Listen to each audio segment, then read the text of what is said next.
सुप्रभात बच्चों, कैसे हो आप सब। आशा करती हूँ कि आप सभी अपने घर में स्वस्थ व सुरक्षित होंगे।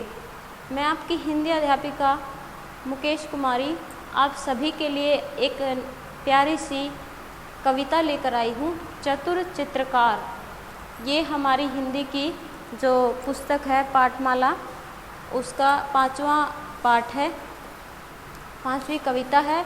इससे पहले हमने 4 पाठ पूरी तरह से अच्छी तरह से कर लिए हैं। आज हम करेंगे चतुर चित्रकार। इसके नाम से ही ज्ञातव्य होता है, जान पड़ता है कि जो चित्रकार है वो बहुत चतुर है। देखते हैं कि उसने क्या किया है। सबसे पहले हम चतुर चित्रकार, इसके जो कवि हैं उनके बारे में जानेंगे। ये देखिए, इसके कवि कौन है? राम नरेश त्रिपाठी। ये बहुत ही महान कवि हुए हैं।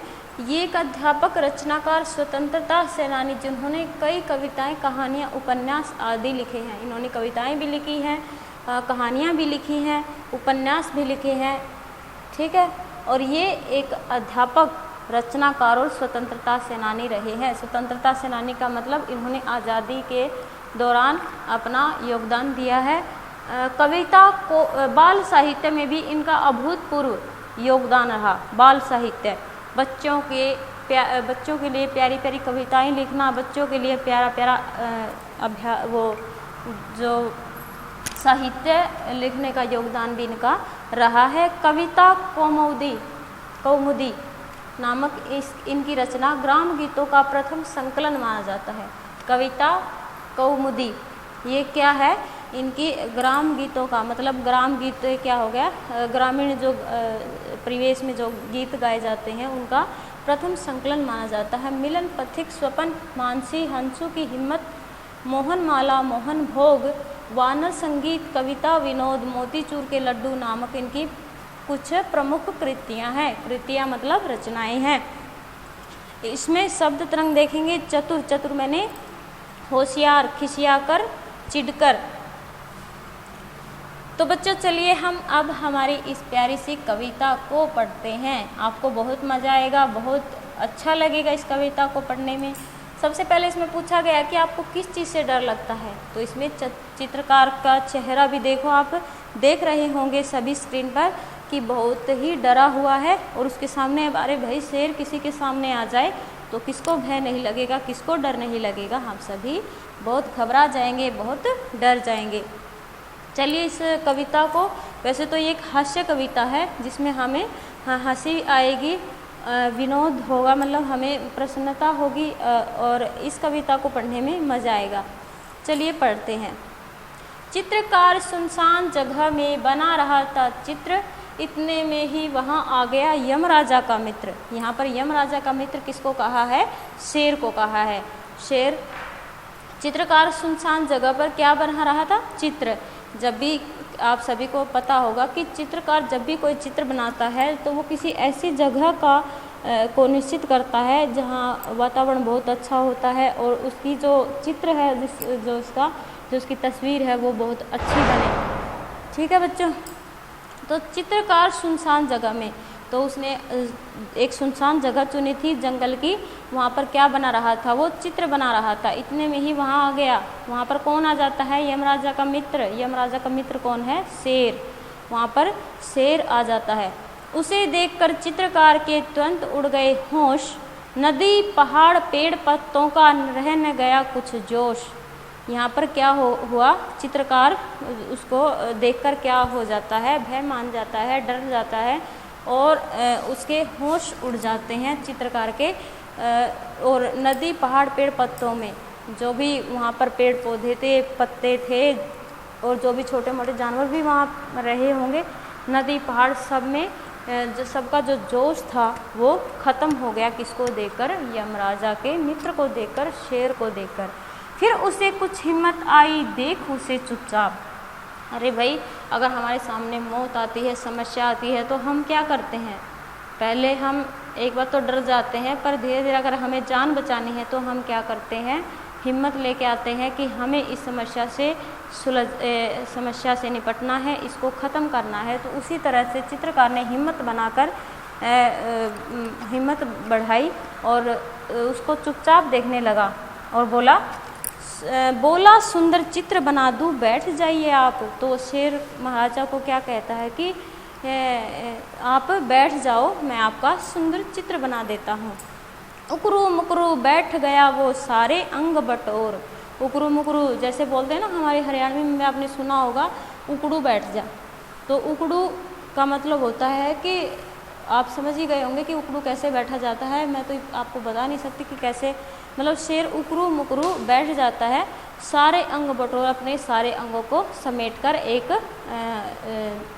जैसे हम किसी को ये नहीं बोलते कि आप इधर ही चुपचाप खड़े हो जाओ, एक स्टैचू की भांति, स्टैचू बोलते हैं। तो वो अगला क्या हो जाता है, बिल्कुल चुपचाप बैठ जाता है। उसी तरह क्या हो गया, शेर भी बैठ गया और बड़े ध्यान से लगा देखने चित्रकार की ओर। शेर सारे अंग बटोर कर अपने सारे अंगों को समेट कर बैठ जाता है और बड़े ध्यान से चित्रकार की ओर देखने लग जाता है। चित्रकार ने क्या कहा, हो गया आगे का तैयार, अब आप मुंह उधर तो करिए जंगल के सरदार। चित्रकार क्या कहता है, आगे का चित्र तैयार होगा। क्या बच्चों, क्या ये संभव है कि जैसे चित्रकार ने तो सिर्फ अपनी जान बचाने के लिए अपनी चतुराई का यहाँ प्रयोग किया है।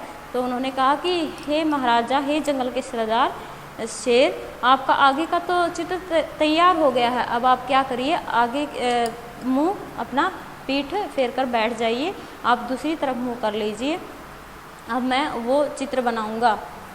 फिर क्या था आगे, देखो आपको चित्रकार नाव में जाता दिखाई दे रहा, पर अब हम इसको कविता के माध्यम से जानेंगे।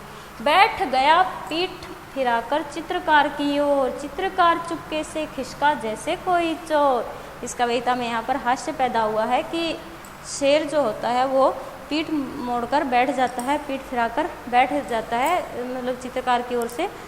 चित्रकार चुपके से खिसका, फिर चित्रकार क्या करता है कि धीरे धीरे खिसक जाता है और किसकी भांति खिसकता है, किसकी तरह खिसकता है, जैसे कोई चोर चोरी करने आता बताकर थोड़े ना आता है, वो तो बिल्कुल चोरों की भांति, कहते हैं ना कि तुम चोरों की भांति आए हो, चोरों के जैसे आए। तो चोर हमेशा चुपचाप आते हैं, आवाज़ नहीं करते हैं। तो उसी तरह से चित्रकार भी खिसक जाता है। बहुत देर तक आंख मूंद कर पीठ घुमाकर शेर बैठे बैठे लगा सोचने, इधर हुई क्यों देर।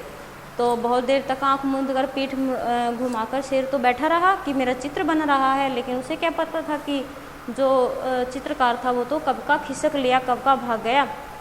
तो अपने दिमाग में सोचने लगा कि इतनी देर क्यों हो गई, जो पहले वाला चित्र था वो तो बहुत जल्दी तैयार हो गया, अब इधर लास्ट जो पीछे का जो चित्र है उसको तैयार करने में इतनी देर क्यों हो गई। झील किनारे नाव थी, एक रखा था बांस, चित्रकार ने नाव पकड़कर ली जी भर कर सांस। यहाँ पर बांस सांस यहाँ पर तुकबंदी की गई है कि झील के किनारे अब तो पता लग ही गया होगा कि वो झील के किनारे सुनसान जगह पर चित्र बना रहा था। तो यहाँ पर क्या हुआ कि वो नाव रखी थी एक, तो एक रखा था बांस। आपको पता है कि बांस की सहायता से, जैसे उसके नाव की एक डंडियाँ होती हैं जिनके सहारे से नाव चलती है, पानी पीछे खिसकता जाता है और नाव आगे चलती है, तो उसी तरह वहाँ पर एक बांस रखा हुआ था।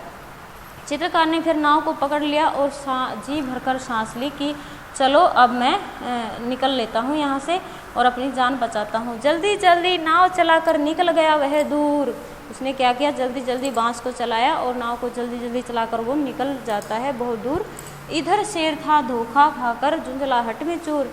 अरे कभी कभी आपको भी पता होगा कि आप किसी चीज़ को पाना चाहते हो और जब वो चीज़ आपके हाथ से निकल जाती है तो आप भी झुंझलाहट में आ जाते हो, गुस्से में आ जाते हो। तो उसी तरह से उसने क्या किया, धोखा मिल गया था शेर को कि अच्छा खासा माल हाथ आया था खाने के लिए और वो भी भाग गया। तो उसको झुंझलाहट हुई, शेर को बहुत गुस्सा आया। शेर बहुत खिसिया कर बोला। खिसियाना मतलब क्या होता है, खिसियानी बिल्ली खंबा नोचे। आपने सुनी होगी ये कहावत कि जब चिढ़ना होता है, इसका मतलब कि शेर बहुत चिढ़कर बोला, नाव जरा ले रोक। शेर उसको बोलता है नाव जरा ले रोक, कलम और कागज़ तो ले जा रे कायर डरपोक।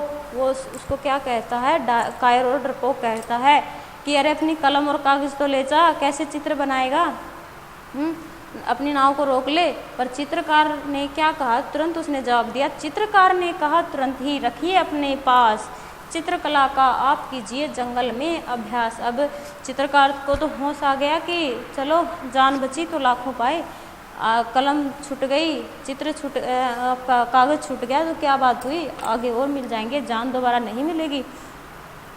तो चित्रकार तुरंत कहता है कि इसको अपने पास ही रखो, चित्रकला का आप कीजिए जंगल में अभ्यास, और चित्रकला अब आप ही कीजिए, मैं तो अपनी जान बचाकर भाग रहा हूँ, और जंगल में आप निरंतर अभ्यास कीजिए। चलिए बच्चे, बहुत प्यारी कविता थी, बहुत सुंदर कविता थी, जिसको पढ़ने में भी मज़ा आया, सुनने में भी मज़ा आया और सुनाने में भी बहुत मज़ा आने वाला है। चलिए इस आओ नाता जोड़ें इस कविता में पूछते हैं कि क्या कुछ दिया गया है। जब किसी इंसान को सामने देकर उसका चित्र बनाते हैं, जैसे शेर, किसी चित्रकार शेर को देखकर उसका चित्र बना रहा था, तो इसको रूप चित्र कहते हैं। रूप चित्र जब किसी को सामने बैठाकर चित्र बनाया जाता है, उसका नक्श बिल्कुल हूबहू वैसा ही तैयार किया जाता है, तो उसे क्या कहते हैं, रूप चित्र। अंग्रेजी भाषा में से पोर्ट्रेट कहते हैं। क्या कहते हैं, पोर्ट्रेट। ओके, तो चलिए बच्चों, अब हम इसके अभ्यास पर चलते हैं। अभ्यास आपको PDF में तैयार मिलेगा, बहुत अच्छी तरह से दिया गया है। आपको फिर भी उसमें अगर कमी आती है, उसके बारे में अगर आपको समझ नहीं आता है, तो यू कैन, आप मुझे पर्सनली कांटेक्ट कर सकते हो, पर्सनली आप मुझे फ़ोन कर सकते हो, पूछ सकते हो, हम आपके लिए हमेशा तैयार रहते हैं। चलिए बच्चों, शब्दों का पिटारा में चलते हैं। शब्दों का पिटारा। अथर्व बहुत अच्छे चित्र बनाता है, इसी वाक्य को हम ऐसे भी लिख सकते हैं, अथर्व एक अच्छा चित्रकार है। कई बार भाषा को और भी प्रभावशाली आकर्षक बनाने के लिए हम अनेक शब्दों की जगह एक शब्द का प्रयोग करते हैं, ऐसे ही कुछ और शब्दों पर ध्यान देते हैं। अनेक शब्दों की जगह एक शब्द, जैसे एक तो कहे हम कि मोहन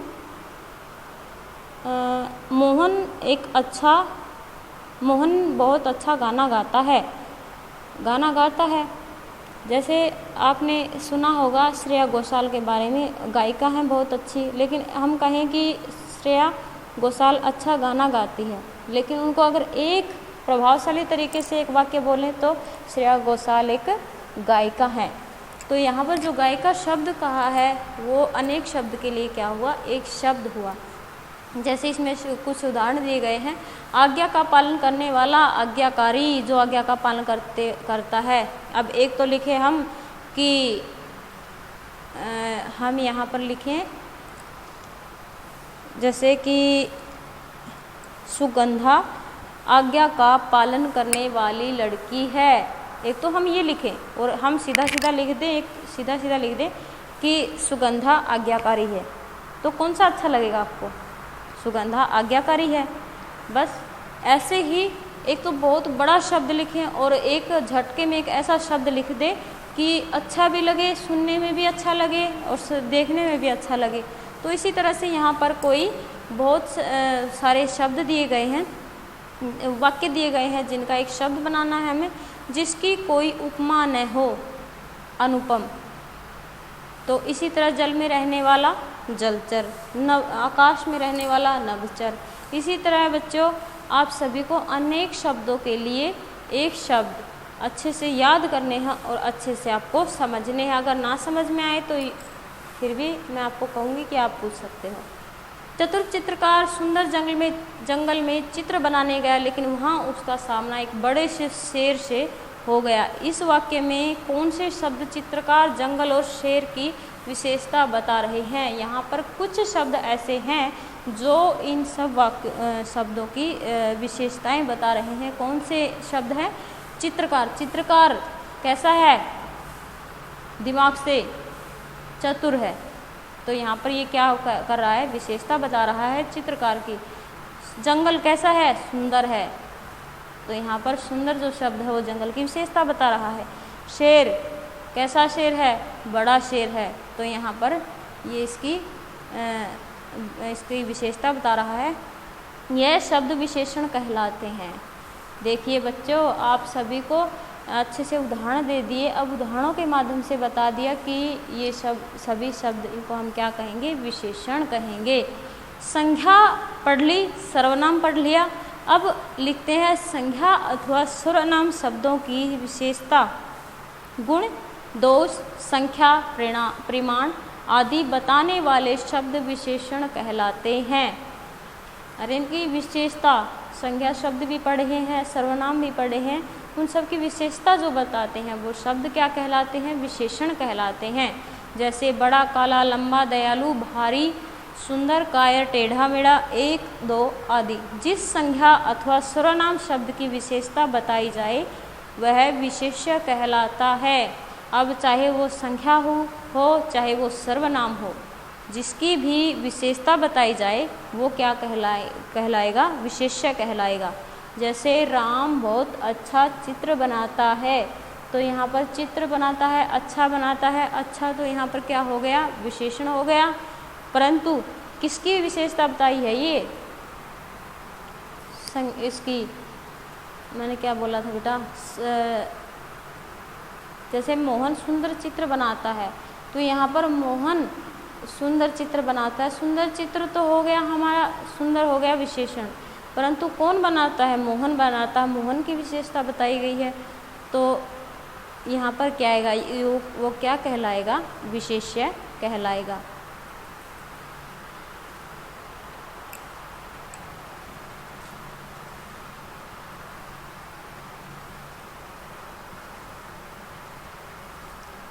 दिए गए वाक्यों में विशेषण शब्दों को रेखांकित कीजिए। इसमें बच्चों ये सभी आपको आपके अभ्यास के में करवा दिया गया है, आप उसमें से कर लीजिएगा।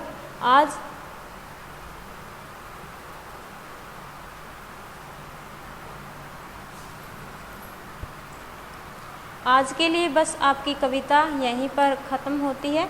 और आपको अगर कुछ ना समझ में आए तो आप मुझे व्यक्तिगत तौर पर संपर्क कर सकते हैं। और आज के लिए बस इतना ही। धन्यवाद।